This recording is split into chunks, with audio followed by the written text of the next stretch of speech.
Weh, korang pernah tak ada macam kawan yang ajak main? Time kita dah main, yang dia macam nak body sikit je marah. Pukul. Macam apa yang tak kena otak kau? Aku takkan sebut nama je. Kalau sebut mesti je geram lah. Macam kalau kau nak bising-bising, tak payah ajak main. Kalau nak main lah macam biasa. Tak payah pukul orang sampai mati kot.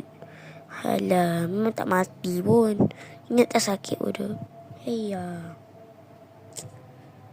Dan kali kalau ada macam tu, balas balik lah. Jangan macam aku. Itu pun tak lama lagi aku dah pisah dah kawan ninja. Bukan elok pun. Cuma sikit-sikit tak nak kawan, sikit-sikit tak nak kawan.